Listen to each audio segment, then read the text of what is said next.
Terima kasih masih bersama kami. Bagi Anda yang baru bergabung, kami akan kembali menyajikan 3 berita utama pada pagi hari ini.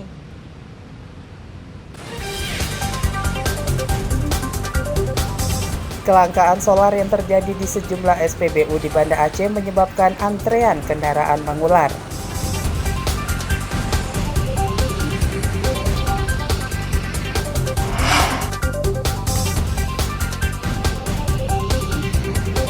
Imigran Rohingya terus menyerbu Aceh meski ditolak warga dengan sejumlah alasan.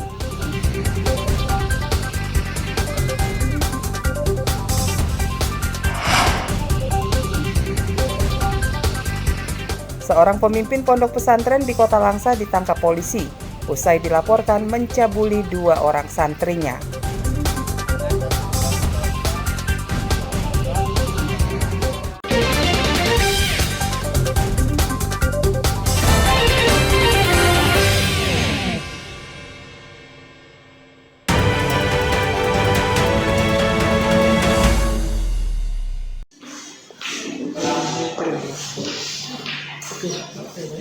Pelaksanaan pemilu 2024 tinggal beberapa bulan lagi.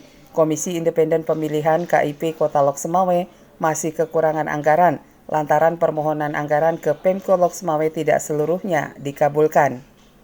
Pemerintah Kota Lok Semawe menganggarkan dana pemilu sebesar 22 miliar rupiah. Dana tersebut lebih sedikit dari besaran dana yang diajukan KIP, yakni senilai 24,9 miliar rupiah untuk menunjang kebutuhan pelaksanaan Pilkada 2024. Dana tersebut dikirim dalam 2 tahap sesuai dengan regulasi yang dikeluarkan oleh Kementerian Dalam Negeri. Namun KIP kekurangan dana 2,9 miliar rupiah sesuai kebutuhan yang dihitung sebelumnya. Besaran dana sesuai kesepakatan pemerintah Kota Lok Semawe dengan KIP setempat, tim anggaran Pemko Lok Semawe hanya mencairkan anggaran 6,8 miliar rupiah untuk tahap pertama, yang seharusnya senilai 8,8 miliar rupiah atau 40% dari total anggaran. Kondisi ini karena keterbatasan kemampuan anggaran daerah dan sisanya akan dialokasikan pada anggaran tahun 2024. Kita finalisasi pada akhirnya kita mengusulkan sebesar 22 miliar dan ini sudah disetujui oleh Pemko. Hanya pada tahun ini Pemko hanya menyanggupi sebesar 6,8 miliar yang seharusnya sesuai dengan ketentuan dari Mendagri tentang pendanaan atau penganggaran pelaksanaan pilkada, kabupaten kota dan juga provinsi harus menyediakan anggaran sebesar 40% dari kebutuhan yang sudah disepakati. Meski anggaran terbatas, jumlah dana tersebut sudah mencukupi kebutuhan pelaksanaan pemilihan kepala daerah. Meski harus berhemat atau memangkas jumlah kegiatan, salah satunya kegiatan sosialisasi. Tim Liputan Aceh melaporkan dari Kota Lok Semawe.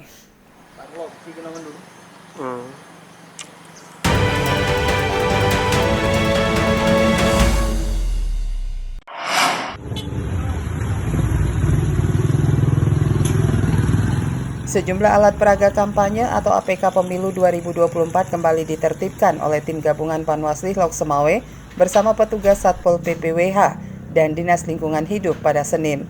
Sebagian APK ditertibkan sendiri oleh caleg peserta Pemilu 2024. Sedikitnya 812 APK yang terpasang di jalan protokol dan jalan lintas Sumatera ditertibkan. Penertiban APK juga berlangsung hingga ke kecamatan dan desa di dalam wilayah Kota Lok Semawe. APK berupa spanduk dan baliho yang diturunkan petugas, umumnya milik caleg DPR RI, DPD RI, DPRA, hingga APK caleg DPRK. Dari jumlah yang kamunya, total dari APK yang kita turunkan ada sekitar 812. Nah, dari 812 itu sebenarnya sudah banyak yang diturunkan oleh partai politik secara mandiri. Untuk APK itu sendiri, kemarin kita karena ini adalah kewenangan dari Satpol, saya pikir nanti apabila ingin diambil silahkan mendatangi Satpol PP dan yang pastinya para kandidat maupun tim kampanye yang memasang itu harus membuat surat pernyataan tidak memasang kembali sampai dengan tanggal 28 November. Penertiban APK digelar sejak 4 November 2023 hingga saat ini. Beberapa APK telah diturunkan secara mandiri oleh partai politik dan calon legislatif peserta pemilu. APK partai politik dan caleg yang ditanggalkan disimpan di kantor Panwasli Kota Lok Semawe. Jika APK ingin diambil kembali, harus ada pernyataan dari pengurus parpol dan caleg untuk tidak memasang sebelum masa kampanye dimulai atau sebelum tanggal 28 November 2023. APK tidak dibenarkan dipasang di fasilitas umum seperti rumah ibadah, perkantoran, dan tempat pendidikan. Panitia pengawas kecamatan dan tingkat desa diminta aktif untuk memantau pelanggaran APK di tempat masing-masing. Tim Liputan Aceh melaporkan dari Kota Lok Semawe. Tentu. Oke.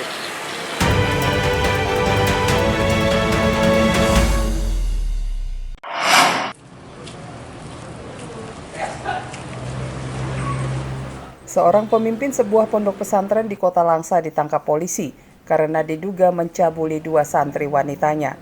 Salah satunya masih di bawah umur. Pelaku ditangkap di Pulau Nias setelah buron selama 1 bulan. Pelaku diduga mencabuli santri wanitanya di lingkungan pondok pesantren dan tempat mengajar. Perbuatan tercela itu dilakukannya lebih dari 1 kali. Pelaku ditangkap setelah korban melapor ke polisi. Polisi mengumpulkan barang bukti berupa pakaian pelaku dan pakaian korban. Dugaan pelecehan seksual dan atau pemerkosaan yang terjadi di salah satu daerah di wilayah hukum Kota Langsa.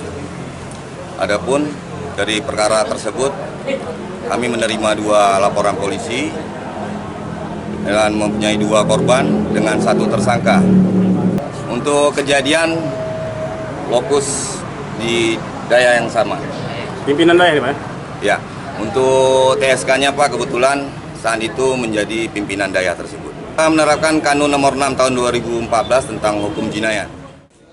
Meski tersangka melarikan diri selama 1 bulan, pria berusia 38 tahun ini akhirnya diciduk di salah satu tempat persembunyiannya di Gunung Sitoli, Kabupaten Nias, Sumatera Utara. Penangkapan tersangka berawal dari laporan korban. Sejauh ini ada 2 korban yang telah melapor, yakni WH berusia 21 tahun, salah seorang pengajar sekaligus santriwati, dan FA seorang santriwati berusia 17 tahun di pesantren yang dikelola tersangka. Akibat perbuatannya, tersangka dikenai Kanun Aceh Nomor 6 Tahun 2014 dengan ancaman hukuman penjara 14 hingga 16 tahun dan 6 bulan ditambah 7 tahun 5 bulan atas pencabulan terhadap korban di bawah umur. Maimunzir melaporkan dari Kota Langsa.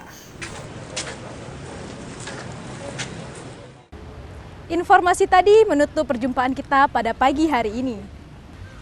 Saya Resti Amelia dan seluruh tim redaksi yang bertugas pamit undur diri.